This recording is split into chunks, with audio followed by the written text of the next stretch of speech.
जे पूर्ण बाहाचं जे आत्ता जो इव्हेंट झाला त्यात सगळ्यात लाईटेस्ट व्हेइकल आहे. म्हणजे असं पण होतं कधी-कधी, की ते सांगतात, की हे मॅन्युफॅक्चर नाही होऊ शकत, मिशनेबल नाहीये. ह्या गाडीत 305 सीसीचं इंजिन वापरलं गेलेलं आहे, ब्रिक्स एंड स्ट्रॅटन कंपनीचं. खूपशा टीम्स हा क्लिअरच होत नाही लवकर. 2024च्या सीझनला आम्ही 6 पारितोषिक मिळवलेली. नमस्कार. राज्य लोकतंत्रमध्ये आपल्या सर्वांचं पुन्हा एकदा स्वागत आहे. आज आम्ही पिंपरी चिंचवड शहरात आहोत आणि या पिंपरी चिंचवड शहरातील PCE-ETC या विद्यार्थ्यांनी जो आहे तो असा एक अनोखा उपक्रम राबवलेला सध्या पाहायला मिळतोय. माझ्या या पाठीमागल्या साईडला जर तुम्ही पाहत जर असाल, तर ही गाडी PCE-TC या विद्यार्थ्यांनी ही गाडी बनवलेली आहे. माझ्यासोबत हे सगळे विद्यार्थी आहेत. आपण त्या विद्यार्थ्यांकडून जाणून घेण्याचा प्रयत्न करतोय. खरं तर तुमच्या सर्व विद्यार्थ्यांचं दैनिक राज्य लोकतंत्रमध्ये सर्वप्रथम स्वागत. तसं पाहिलं गेलं तर आज ही तुमची प्रथम गाडी नाहीये. याच्या अगोदर देखील तुम्ही अशा 2 गाड्या बनवलेल्या आहेत. ही गाडी देखील तुम्ही या गाडीमध्ये देखील एक पारितोषिक मिळवलंय. एकंदरीत ही संकल्पना कशाप्रकारे सुचली तुम्हाला? आमचे जे सीनियर आहेत, त्यांनी ठरवलं 2017 साली, की नुसतं इंजिन करून काय होत नसतं. पहा, ही एस-सी इंडियानी सुरू केलेली कॉम्पिटिशन आहे जिथं त्या काळी 100हून जास्त टीम्स पार्टिसिपेट करत होतात through all all over India. तर मग त्यांनी एक ठरवलं की करायचं की नुसतं इंजिन करून तर काय होत नसतं. कंपनी येत नाही, जॉब्स पण देत नाही त्याशिवाय की तुम्ही काय एक्स्ट्रा करिक्युलर केलेलं नाही म्हणून.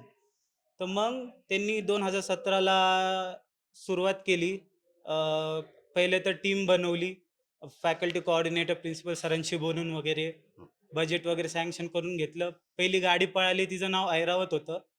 तर मग तेव्हाच किंवा त्याच्याच सीरीजमध्ये ऐरावतनी जे आपलं डायनॅमिक्स असतं म्हणजे ड्युरेबिलिटीला ऑल ओव्हर 5 आलते.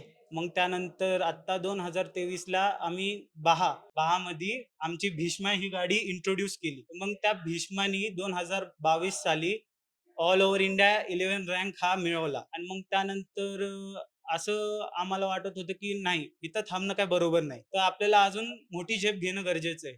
तर आमचे जे 2023 साली जे सीनियर होते, त्यांनी खूप कष्ट केले आमच्यासोबत आणि मग जे काही रिझल्ट होतात त्याच्यामध्ये आम्ही पूर्ण जे ओव्हरऑल डायनॅमिक्स म्हणजे जिथं तुमच्या गाडीचं हे बघितलं जातं, की तुमची गाडी किती स्ट्राँग आहे, किती हं, चांगलं हं, परफॉर्म हं. करते. नक्कीच, त्यात नक्कीच. आम्ही पहिले होतो. मग अजून जे स्टॅटिकमध्ये म्हणजे असे जे सॉफ्टवेअरवरचे जे कॉम्पिटिशन होतात तिथंच. त्यात पण आम्ही CAE डिझाइनमध्ये वगैरे गेलो. हं, तर हं, मग हं. CAEमध्ये पण आम्ही दुसरे आहोत. बरं. मग असेच खूपशे जे इव्हेंट होतात तिथंच. हं.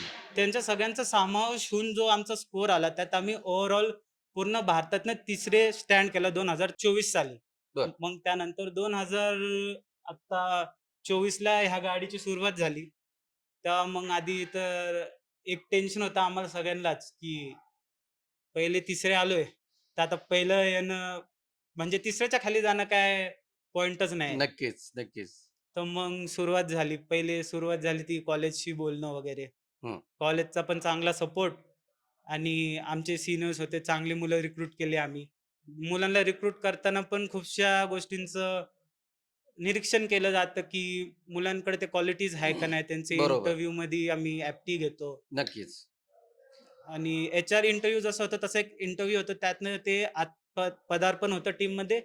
नक्कीच. शिक्षकांच्या प्रोत्साहन घेऊन तुम्ही सगळे विद्यार्थी त्या ठिकाणी ही भीष्मा M30 ही गाडी त्या ठिकाणी तुम्ही बनवलेली हां. आहे.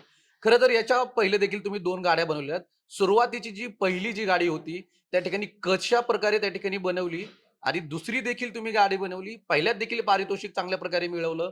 दुसरी देखील त्या ठिकाणी बनवली गाडी. तिनं देखील पारितोषिक मिळवलेलं आहे. आता ही तिसरी गाडी बनवली, तिनं देखील पारितोषिक मिळवलंय. एकंदरीतच तसं पाहायला गेलं तर म्हणजे सुरुवातीपासूनचा जो तुमचा म्हणजे सुरुवातीपासून तुम्ही जो कष्ट घेतलं म्हणजे ज्या लागणाऱ्या त्याला हां. ज्या सामग्री आहे, टायर म्हणा किंवा बाकीच्या इतर गोष्टी आहेत, त्या कशा पद्धतीनं तुम्ही त्या एकत्रित केल्या आणि ती परत तुम्ही अशा ही भीष्मा M30 सारखी गाडी तुम्ही या ठिकाणी तयार केली. तसं म्हणलं तर आम्ही पहिले सुरुवात झाली ती डिझाइनमधनं. डिझाइन. गाडी डिझाइन केली.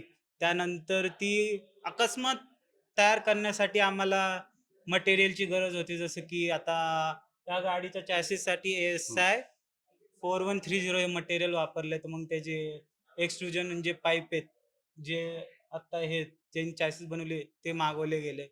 त्यानंतर आमचे जे हे टायर आहे स्पेसिफिकली इम्पोर्ट केले जातात. तर मग हे मागवण्यात आले. ह्या ज्या रिम आहेत, ह्या पण जवळपास खूप महाग जातात. जसं की आता 12 किंवा अशा 1000 मध्ये एक जाते.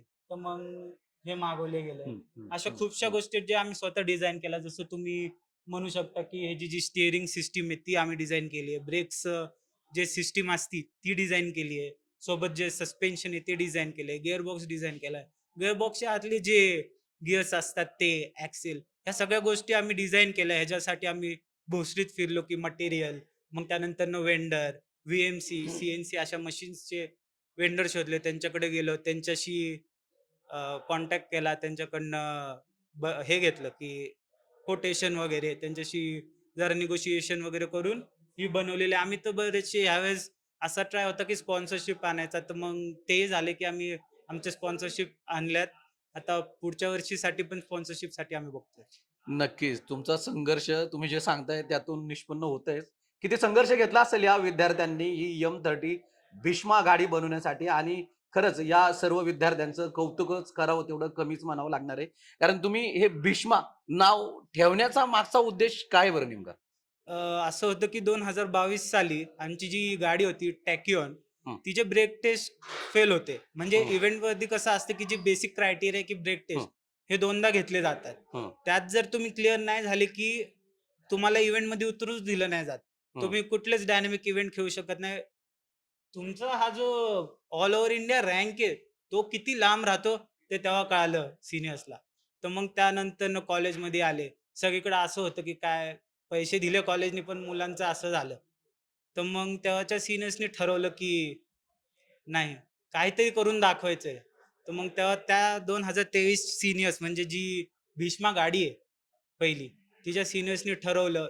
त्यांनी एक भीष्म प्रतिज्ञा घेतली, की आता करायचं तर करायचंच. माघार तर नाही. तर मग अशा प्रकारे नाव भीष्मा आलंय हिचं.